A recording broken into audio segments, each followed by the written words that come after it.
नमस्कार दोस्तों, स्वागत है आपका आपके अपने YouTube चैनल दीपक रचित कथा में। भगवान श्री हरि विष्णु जी देवी लक्ष्मी जी को बताते हैं निर्वस्त्र स्नान करने वालों के साथ क्या होता है। माता लक्ष्मी ने देखा कि सारे मनुष्य गंगा में नहा नहाकर हर हर गंगे कहते जा रहे हैं, परंतु सभी लोग दुखी और परेशान हैं। तब माता लक्ष्मी ने बहुत ही आश्चर्य से भगवान विष्णु से पूछा, हे स्वामी, गंगा में इतनी बार स्नान करने पर भी इनके पाप और दुखों का नाश क्यों नहीं हुआ? भगवान विष्णु बोले, गंगा में तो वही सामर्थ्य है, परंतु इन लोगों ने पाप नाशनी गंगा में स्नान ही नहीं किया। सभी तो हमारे सामने नहा नहा कर जा रहे हैं, अभी तक तो इनके शरीर भी नहीं सूखे हैं। भगवान विष्णु ने कहा, ये लोग तो केवल जल में डुबकी लगाकर ही आ रहे हैं। दूसरे दिन बहुत ही जोर से बारिश होने लगी। एक चौड़े रास्ते में एक बड़ा सा गड्ढा था, चारों ओर कीचड़ भरा हुआ था और भगवान विष्णु ने एक लीला रची। वे स्वयं एक बूढ़े आदमी का रूप धारण करके उस गड्ढे में जा गिरे। लक्ष्मी जी को उन्होंने समझाकर पास में बैठा दिया कि देखो, तुम लोगों को सुना सुनाकर यूं पुकारती रहो कि मेरे बूढ़े पति अचानक गड्ढे में गिर पड़े हैं। कोई पुण्यात्मा इनको बाहर निकालकर इनके प्राण बचाए। और भगवान विष्णु ने यह भी समझा दिया कि जब कोई व्यक्ति गड्ढे में से मुझे बाहर निकालने को तैयार हो, तब इतना और कह देना कि मेरे पति सर्वथा निष्पाप है। इन्हें वही व्यक्ति छुए जो खुद भी निष्पाप हो। लक्ष्मी जी तथास्तु कहकर गड्ढे के किनारे बैठ गई और आने जाने वालों को सुना सुनाकर भगवान विष्णु की सिखाई हुई बात कहने लगी। गंगा में नहाकर लोगों के झुंड के झुंड आ रहे हैं और सुंदर युवती को यूं बैठी देखकर कुछ लोगों के मन में पाप आया और कुछ लोगों ने तो लक्ष्मी जी को यह भी कह दिया कि मरने दें इस बूढ़े को, क्यों इसके लिए रोती है। परंतु लक्ष्मी जी के वचन सुनकर वे भी रुक गए। उन्होंने सोचा कि हम गंगा में नहाकर आए हैं तो क्या हुआ, पापी तो है ही।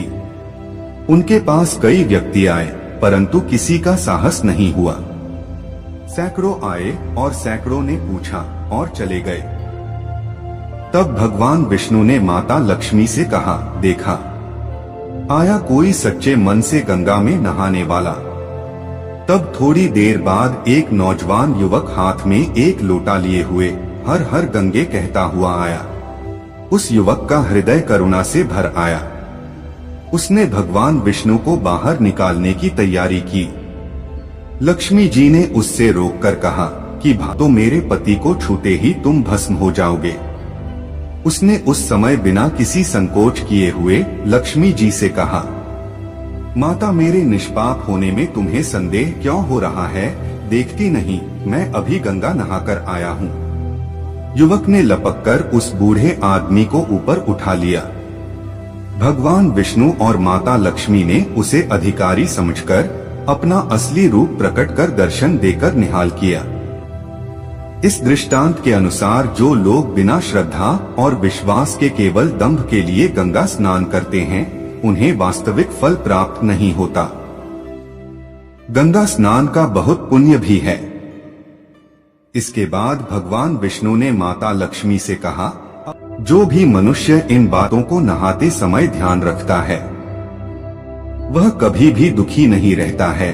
उसके घर में लक्ष्मी का वास होता है, उसके घर में अपार संपत्ति आती है, उसका पूरा परिवार हंसी खुशी जीवन व्यतीत करता है। आप मुझे ये बातें बताइए। इसके बाद भगवान विष्णु उन बातों को बताना शुरू कर देते हैं। इसके बाद भगवान विष्णु बताते हैं, बातें बताने के बाद मैं एक और बात बताऊंगा कि जो औरतें कपड़े खोलकर नहाती हैं, उनके लिए यह बात बहुत ही महत्वपूर्ण है। हे देवी, आप इस बात को बहुत ही ध्यान लगाकर सुनना। तभी भगवान विष्णु अपनी बातें सुनाने लगते हैं। भगवान विष्णु कहते हैं, स्नान करने से शरीर निरोगी रहता है और मन प्रसन्न रहता है। अगर इस नित्य कर्म के दौरान कुछ बातों का ध्यान रखा जाए तो आध्यात्मिक से भी ज्यादा लाभ पाया जा सकता है। नहाने के कार्य में इन बातों का ध्यान जरूर रखा जाना चाहिए। एक, स्नान करने के बाद शुद्ध होकर पूजा पाठ आदि सभी कार्य करने के योग्य बनते हैं। शास्त्रों में कहा गया है कि स्नान करने से 10 गुणों की प्राप्ति होती है। रूप, तेज, बल, पवित्रता, आयु, धन, पुष्टि व आरोग्य और स्वास्थ्य चाहने वालों को हर मौसम में और हर दिन स्नान करना चाहिए। शास्त्रों में कहा गया है कि सुबह स्नान करने से पाप का नाश होता है और पुण्य मिलता है। ऐसा कहा गया है कि सुबह नहाने वालों के पास नकारात्मक शक्तियां नहीं भटकती है। बीमारी की हालत में सर के नीचे ही स्नान करना चाहिए अथवा गीले कपड़े से शरीर को पोंछ लेना एक तरह का स्नान ही कहा गया है। तेल लगाकर और शरीर को मल मल कर नदी में नहाना मना है। इसकी जगह नदी से बाहर निकलकर तट पर ही शरीर साफ करके नदी में डुबकी लगाना उचित है। जिन घाटों पर कपड़े धोए जाते हैं वहां का जल अपवित्र माना गया है, इसलिए वहां से कुछ दूर हटकर दूर ही नहाना चाहिए। नदी में 11 या 21 डुबकियां लगाना शुभ बताया गया है। पवित्र नदियों में कपड़े निचोड़ने की मनाही है।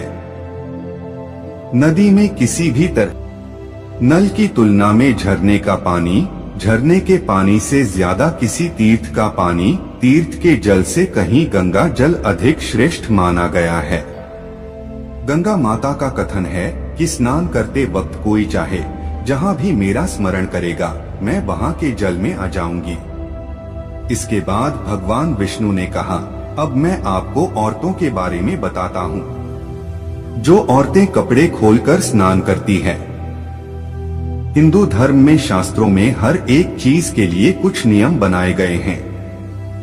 ऐसा माना जाता है कि आम व्यक्ति को शास्त्रों के नियमों का पालन जरूर करना चाहिए, जिससे उनके घर की सुख समृद्धि बनी रहती है और खुशहाली आती है।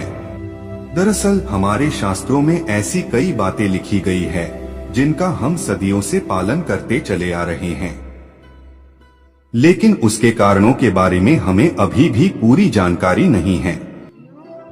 ऐसे ही नियमों में से एक है निर्वस्त्र स्नान करना। ये सुना होगा। अगर हम पौराणिक कथाओं की बात करें तो निर्वस्त्र स्नान की मनाही का एक सबसे बड़ा कारण भगवान श्री कृष्ण के समय से जुड़ा हुआ है। पौराणिक कथाओं के अनुसार एक बार जब गोपियां सरोवर में स्नान कर रही थी और वे निर्वस्त्र थी, उस समय बाल कृष्ण ने गोपियों के सभी वस्त्र छुपा लिए। उस समय जब भगवान श्री कृष्ण ने उनके वस्त्र छुपा लिए तब गोपियों ने अपने वस्त्र वापस लेने की प्रार्थना की। तब भगवान श्री कृष्ण ने उन्हें समझाया कि कहीं भी बिना वस्त्र धारण किए स्नान नहीं, आपको निर्वस्त्र होकर स्नान करने की मनाही की जाती है। अगर आप नहाते समय यह सोचते हैं कि बंद कमरे में आपको कोई नहीं देख रहा है तो ऐसा गलत है। और यदि आप निर्वस्त्र होकर स्नान कर रहे हैं तो यह मुख्य रूप से जल के देवता वरुण का अपमान करने जैसा होता है। निर्वस्त्र स्नान से आपको पाप लगता है और आर्थिक एवं शारीरिक नुकसान पहुंच सकता है। यदि आप निर्वस्त्र स्नान करते हैं तो आपके शरीर पर नकारात्मक ऊर्जा प्रवेश करती है। इसलिए हमेशा आपको यही सलाह दी जाती है कि आप नहाते समय कोई एक कपड़ा जरूर धारण करें। निर्वस्त्र स्नान से शरीर की सकारात्मक ऊर्जा शरीर से बाहर निकल सकती है और इसका प्रभाव आपके शरीर के साथ आपके मन और मस्तिष्क पर भी होता है। गरुड़ पुराण के अनुसार जब आप स्नान करते हैं तब आपके पितृ यानी मृत पूर्वज आपके आसपास मौजूद होते हैं। यदि आप निर्वस्त्र स्नान करते हैं तो आपको पितृ दोष लग सकता है। ऐसे स्नान करने से आपके पितरों को तृप्ति नहीं मिलती है और ये वस्त्रों से गिरने वाले जल को ग्रहण करते हैं, जिनसे उनकी दान करने से पितृ अत्यधिक नाराज होते हैं। जिनसे व्यक्ति का तेज, बल, धन और सुख नष्ट होता है। इसलिए कभी भी निर्वस्त्र होकर स्नान नहीं करना चाहिए। पुराणों के अनुसार नहाने वाला पानी पूर्वजों के हिस्से में, इसे पितरों के समक्ष बिना कपड़ों से नहाना माना जाता है। शास्त्रों में ऐसी मान्यता है कि यदि कोई निर्वस्त्र स्नान करता है तो माता लक्ष्मी उससे रूठ सकती है। इससे आपकी कुंडली में धन हानि के योग बन सकते हैं। इसी कारण से आपको निर्वस्त्र स्नान न करने की सलाह दी जाती है और शास्त्रों में भी इस बात की मनाही है।